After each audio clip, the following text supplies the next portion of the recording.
What's up, you guys? Welcome back to Sinister Bunny Studios, your go-to channel for heavy metal content, and long time no see. I'm sure by now you've all heard about the craze behind artwork created by artificial intelligence with things like Midjourney and all these other crazy programs that you can go on, type in a little crazy prompt, and have this artificial intelligence generate a piece of art based off the prompt that you give it. And recently I noticed that DistroKid, of all places, the company that I use personally to distribute my music on the streaming platforms, has created their own AI art generator for people to use for their album art or single arts on their music. So I figured we'd take a look and see what we can create with this awesome little tool that DistroKid has put out. They call it DistroPick, which is great branding for their name. And as you can see, this shows some community-made art here. There's already some really cool stuff. And I think you can upvote and whatnot. And as you can see, there's not many upvotes on a lot of them. So either they're brand new, they haven't been seen much, or there's just not a lot of people using this yet because it's pretty new. So we can go to the top here and type in whatever we want. Let's type in Sinister Bunny Studios, just because. And then we hit Generate Image. And then we wait to see what this awesome little tool can create for us based off of just that prompt alone. And honestly, I think this is pretty quick for an AI art generator. And look at that. This is what it created. All right. We can go to full size. That is what apparently it thinks Sinister Bunny Studios is. Now we can go back, and if we want to get a little more detailed with things, we can go to Show Me Sweeteners. And they've got all these different taglines that you can add onto your prompt to kind of give the AI a little more information on what to do. Let's pick cinematic lighting, let's pick fantasy, and let's pick intriguing. Now let's see what it generates. I think this is a really awesome tool, especially for DistroKid, who already provides a lot of cool and free awesome tools for the people who use the service to be able to help your music. And look at that. This is the art that it just created. And that was pretty quick. That was like less than 10 seconds. Now, it's not the most like hyper focused, like really 4K detailed image, but it is tailored to use as like album art. That's specifically why DistroKid made DistroPick. It's hard to make art and stuff. Like when I just recently released my first Metal Covers album, Sinister Metal Covers Volume 1, I hired somebody to make the art for that. And this allows you to make some really cool shit just based off of a couple prompts. And I'm assuming that a lot of this is unique. So let's create a couple more things. Let's go and let's type in humanoid bunny with guitar. And then let's add some sweeteners in there and see if we can spice it up a little bit. Let's add photorealistic. Let's add finely detailed. And let's add 50mm portrait and generate an image. Let's see if this can give me a cool character for Sinister Bunny Studios and see what kind of art this thing can make. Now, there are a lot of things that come up really horrifying with this because it is AI. Now see, like this, for example, didn't come up the way that you would think. So it's not really picking up on the bunny aspect. So we got to change something. Beggars can't be choosers when you're using something for free. And I say free loosely because I'm not sure if this service is only available to those who actually pay for DistroKid or not. Now this is a humanoid bunny? No, but it is a bunny. It's kind of photorealistic, like in a photo studio. It's kind of finely detailed, and you know, it's cool. It's unique. It's just something to generate art. Now let's go completely out of the ballpark of Sinister Bunny. Now, a good question that this might pose is, well, does that kick out a lot of artists? Like, for example, the artists that I use to do the art for my cover album. Is that going to put people like that out of a job because we can just use this AI? Now, as you can see, the AI failed, so there are some problems with it. It isn't perfect. So let's try again. I'm not sure how I feel about using this service. I think it's really cool. It's an awesome tool for me to get some cool art for even singles and albums. And it does cut out hiring an artist and stuff, which may pose a problem. But look at this. Look at what this just came up with. It's red and purple like I added. It's got an intricate design to it. It's not the most high-res thing in the world, but it doesn't have to be. When people are looking at it on their phone, it's going to look fine. And it looks like a dark underworld looking thing. It's really cool. So let's try something else. So I'm not sure where I sit in terms of the whole AI art world. I think it's really cool and really useful for people like myself, but I can also see where certain artists who do this normally are going to be somewhat threatened for what they do and what they enjoy making. Now look at this. This is something crazy. This is interesting. This actually created what looks to be some kind of album art. So there's a guy, like a caveman looking dude with a guitar. Now his fret hand is kind of on the wrong side of the neck, but that's okay. But also you see over here, this top left corner has whatever this says. And that has been kind of a theme with a lot of the AI art generators that I've messed around with. DistroKid is not the only one. All the other ones that I have tried to mess around with do the same kind of thing.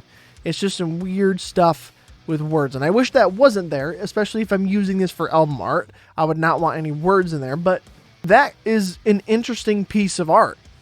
And I'm not sure if you can like double down and do something better with it. Let's see.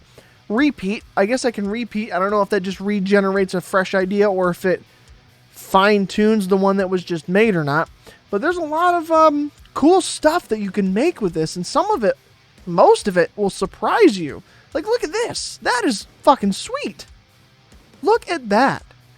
The fret hand is at least on the right side. It doesn't look like he's picking it at all right now. But there's this, like, BDSM, steampunk-looking character here playing this gnarly-looking guitar that seems to only have 3 strings on it. But then you got the background here that looks maybe like a dystopian apocalyptic world or something. And that's really cool for, like, an album art or single art. And it took us a matter of a couple minutes to make. I don't know. I think it's really cool. And if we go over here, I was messing with this today on my phone while I was at work. And I made a lot of cool stuff. So it saves all of your images that you have made in this little gallery here. So as you can see, I messed around with a lot of the bunny themes, right? I got some cool dark horror looking stuff. I got some other desert themed environments because I have some special stuff coming out here soon that involves that. So I was trying to make art for that. More bunnies with guitars where that worked out better.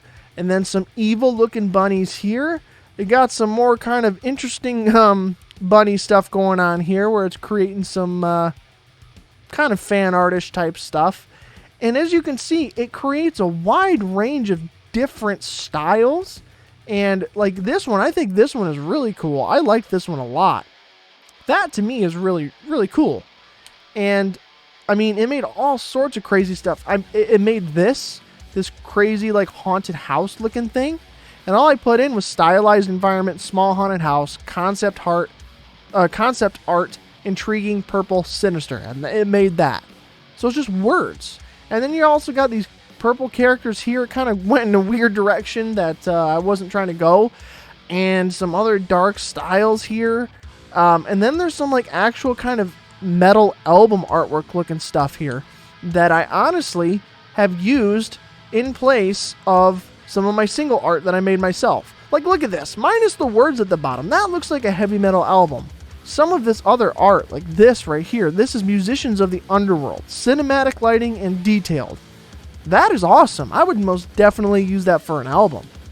I would use a lot of these. And you can see they're freaking cool. They're epic. They're dark. They're just my style. Then you can get stuff like this.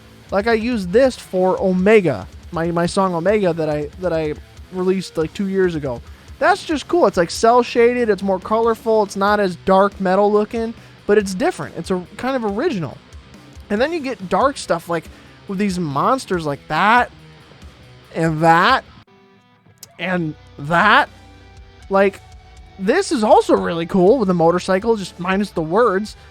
And if you'll look on some of my singles, wherever you find them on streaming platforms, you'll see some of this artwork on those, because I literally took the song titles and put the song titles into DistroPick, and it would generate this art. And so I was like, that's really cool, and use that art on those singles. So I don't know what kind of implications this brings for a lot of people, but it could be problematic, but also really cool at the same time. And that's where I think a lot of the worry comes from, because all of this art, it took me less than 10 seconds to make, because I just typed in a prompt and it generates this like really stylized, artistic, phenomenal looking art. And I didn't have to hire anybody. I mean, I pay for DistroKid, but like I'm able to use it. Now, the only thing that I worry about is, let's say, like all these other pieces right here are ones that I have not made. These are what other people have made. So if I look at this piece here, someone typed in prayer paint, oil, hyper detailed, Salvador Dali, and photorealistic, right? So you could upvote other people's stuff, but you can also download other people's stuff. So where do the rights lie for the use of these pieces of art? Because I've already implemented some of the ones that I've made into some of my singles. So can anybody else go find the ones that I made and use them for their own art? Like, where do the lines lie with that? Because there's a community-based thing here that I'm not seen with some of the other AI generators. And it kind of worries me, because if I make something really cool, I want to keep it for me. You know, I want to use it for my stuff. I don't want some other Joe Schmo coming and grabbing it and using it for their stuff. Because then we have the same art, and they didn't come up with it or whatever. So where do the lines lie? Does DistroKid own all of the artwork? What are the legal and litigation issues that might arise from this kind of stuff? And that's a big topic for AI generation in general, not just for album art. But that was the one main concern that I noticed with this, is just, are people just going to find the stuff that I make and use it instead? Does DistroKid know, because it has this gallery of my images, all of the art that I have come up with the prompts? Does that mean it knows if somebody else uses it, I can complain and they have to tell them to remove it? Is there any kind of power from the people who put in the prompts? Or does DistroKid own the rights because it's their generator? But then again, the generator is supposedly making unique and original pieces. It's pulling from inspiration, but it's making these unique compositions. So I think with any AI generator right now, that is kind of the gray area, foggy weirdness. Where do the rights lie? Who owns what? How can they be used? And what are the repercussions of if there's a conflict between a single piece of AI generated art? Who knows? That's just where the world is going right now. And although I think it is insanely awesome and insanely cool and impressive that we have AI that can do this, it also worries me at the same time. So let me know what you thought about all of this. Let me know what you think about the DistroPick addition to the many tools that DistroKid users have to help promote their music. And if you haven't signed up for DistroKid yet, there's a link down in the description that'll give you like 7% off if you use my code. And that'll also help support me a little bit. Otherwise, that's all I got for you guys. So thank you so much for liking, commenting, and subscribing. It's good to see you guys again. And I will see you in the next video. Stay metal, my friends.